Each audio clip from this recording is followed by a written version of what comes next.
Hot Body Mamas, it is week 3. Oh, and look at that. I've got a red Power Rangers Band-Aid on.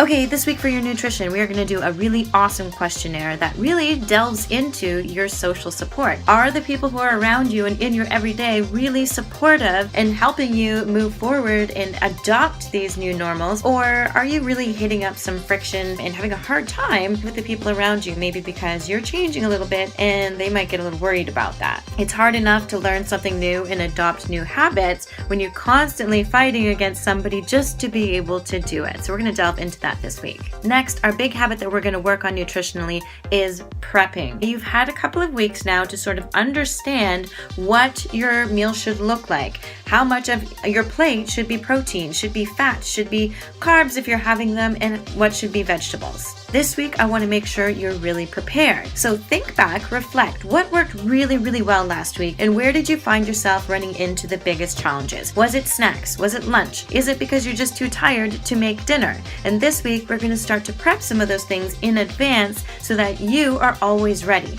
I'm going to give you a handout this week as well. A typical sort of sample week of how you can always be prepared. If you're at work, what you should keep in your fridge, what you should chop and prep in advance, how to make sure you always have proteins on hand. All of this is going to be on this handout, which you can either choose to use and follow step by step, or just draw inspiration from, because you might not like all of the foods that I've put on there. Here's my quick tip. Protein is very hard to get in last minute, right? You can't just bake a chicken and have it be ready in a couple of minutes. So I like to always batch cook my proteins, which means either choosing one night and cooking a lot of protein, so cooking a whole bunch of chicken thighs or a pork tenderloin or something like that so I have it, or choosing one night where I'm already cooking meat and then cooking a lot more of it. Okay, so it's batch cooking. You want to make sure you don't just cook enough for one meal, you cook enough for multiple meals. So if you're making burgers, don't just make enough for the family for the night, make enough for the next few days for lunch or for breakfast if you're trying out meat for breakfast. Also with your vegetables, I like to have vegetables chopped a couple days in advance. You don't really want to chop for the entire week because the longer that vegetables go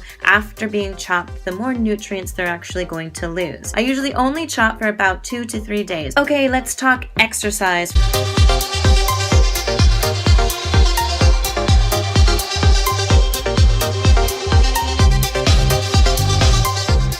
Now, I've gone over in great detail how important it is that you are connected to your core. And I've told you already that the foundation for this is your diaphragm. So therefore, diaphragmatic breathing, and we have been working on it, and I've been stressing it like crazy because it is just that important. And I want to really emphasize something for you. So you guys know that you cannot do a bicep curl, so curling this muscle right here, and a tricep extension, so really flexing the back here, the back of your arm at the same time, right? Give it a try. You can't really do it. You've got to do one or the other. That sort of principle moves all the way through your body. So if your core and through your abs and through your stomach here is not working properly and not turned on, just imagine how many times when you pick something up, if you pick up your child, if you pick up a diaper bag, how much your back is taking the loads that your core should be taking. So I want you to keep this in mind, not only while you're doing your workouts, but also throughout your day-to-day. So when you are picking up your kids, when you're walking upstairs,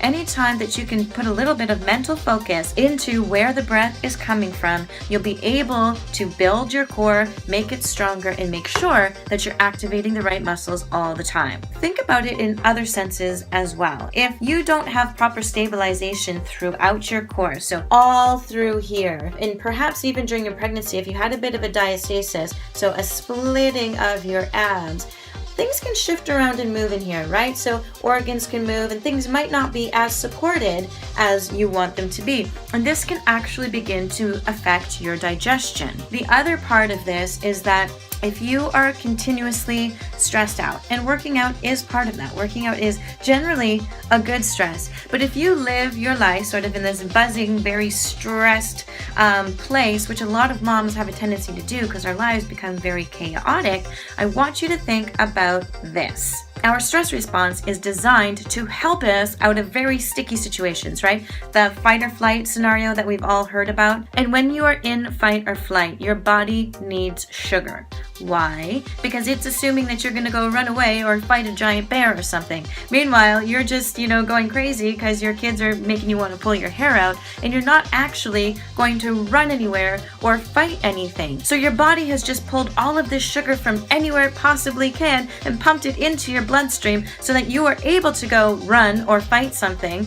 But the problem is that you don't use it. That sugar just ends up in your bloodstream and then eventually has to get stored somewhere, and it gets stored as fat. So when you are constantly stressed out, two things happen. You're going to store more fat, like I just explained, but you're also not going to be able to burn that fat. You can't tap in to your fat burning mechanisms because your body is going to constantly be pulling sugar, okay, and using sugar. One of the really, really important aspects of breathing from your diaphragm is that it allows you to de-stress because it taps into the other side of your nervous system, which is the rest, digest, and recover system. And this is great on a daily basis, but it's also great during your workouts because as you're working out, it is very stressful on the body. So if you can maintain your diaphragmatic breath, you are going to help yourself come down, especially in between sets, which is going to allow you to work harder during your next set. I want to delve a little bit deeper into how stress affects your body during your workouts. Now, the really awesome thing about doing either weightlifting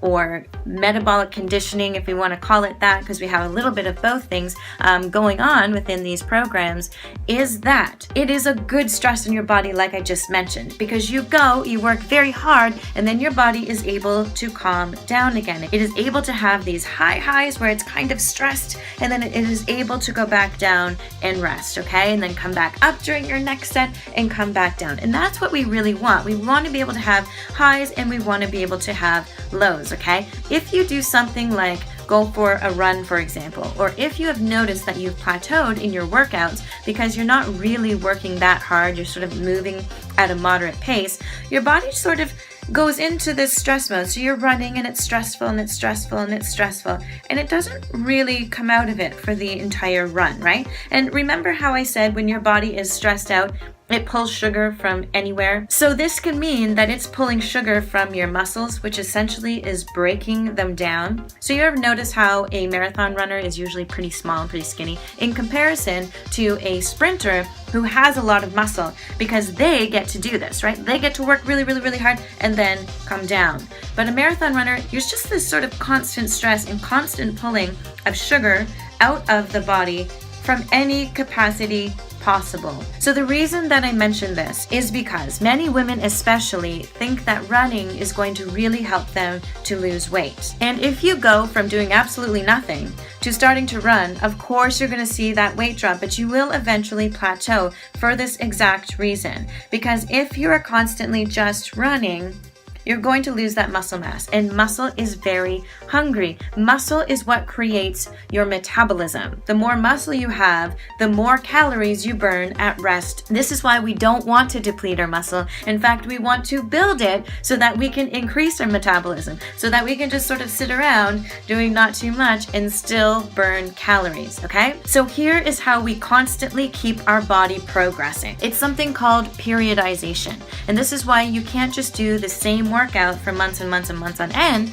and expect to keep progressing, okay? So if you are doing a workout where you maybe are doing 8 to 10 or 12 reps, that is called a hypertrophy phase, or a phase that is great for fat loss. If you do a workout where you're doing way more reps, maybe 15 to 20, that is really testing your muscular endurance, okay? And if you come back down and maybe do 4 to 6 reps, this is going to make you really, really strong, but not necessarily build your muscle at all. And why this is so important is, if you're getting your workouts programmed for you properly, you should go into each one of these different phases at different periods so that they can continuously build on each other. Here's why it's so cool to have these things build on one another as opposed to just doing the same workout over and over again. It's really great to be building some muscle in that fat loss zone, right? But how can we make that even better?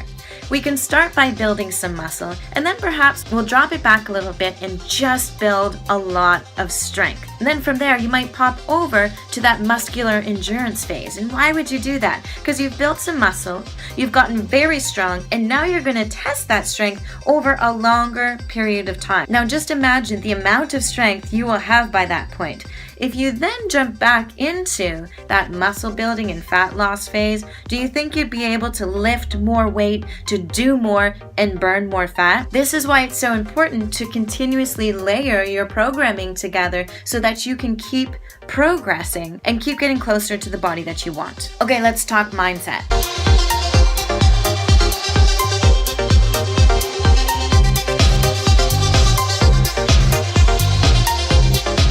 Anybody who enters into a 28-day program has got to be thinking somewhere in the back of their mind, okay, if I can just get through 28 days, I'll be good, right? But I want you to be really in tune to the fact right from this moment that it's not just 28 days. This is a lifetime. These are life skills that you're learning that you want to make your new normal. Now, we all came from different backgrounds. Now, this is not to bash however you were brought up eating. It's just to start to become aware of what your normals were and where those normals even came from and what your new normal is now. Because the things that we did when we were growing up might not necessarily serve us now. So I want you to really focus on what is serving you, what is doing your body good and your mind good, and what is just something that you're holding on to because you've always done it. And I want to put this on you as well. There are little eyes that are watching you too. And as much as it might be kind of difficult right now to change your habits and your patterns and your daily routines into these new patterns and daily routines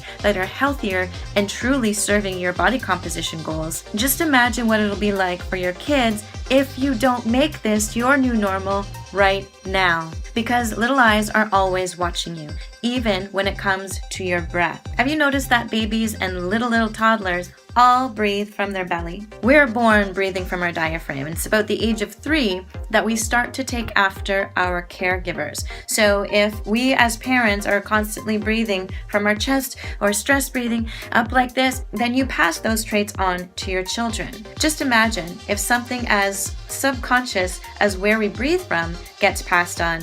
These nutritional habits will certainly get passed on as well. So let's make sure that we're starting our children off right. Now, if you're still having problems unapologetically making these things your new normal, I want you to think about what your insecurities are. And if there was a little girl or a little boy, could be your children, who came up to you and said that they had those same insecurities, what would you say to them? How would you help them? How would you guide them to better understanding, more self-confidence, and ultimately the self-love that it requires to do this incredibly unapologetically?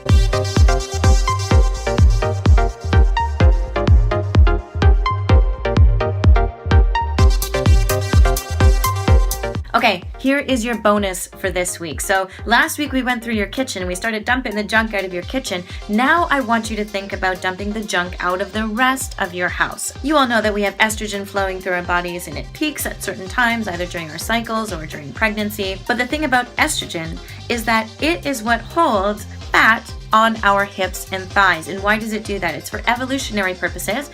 Really, a woman's body wants to hold on to about 20% fat, or about 90,000 calories worth of fat, just in case we get pregnant, right? So that's about the amount of calories that it would take to sustain a baby for, 9.5 to 10 months as it's growing in our wombs. Now, we should generally be able to manage that and have a healthy body composition, but here are a few things that might get in the way. There are chemicals that are in our self-care products, so different lotions that you might use, or shampoos, or different creams and things like that mimic estrogen and keep fat on the body. The other thing about that is that any of the toxins that we've acquired either through our skin or through our digestion or through our lungs that are in our body get trapped in the fat. So not only is it bad for our body composition, it can also be bad for things like disease down the road. So what I want to encourage you to do this week is begin to shift some of your self-care products into organic products. And I I don't expect you to do this all in one go because it can be quite pricey, but just as things empty out, I would like to encourage you to start to bring in more green products. And this includes your household products as well. Any plastics and stuff that you might have in your house,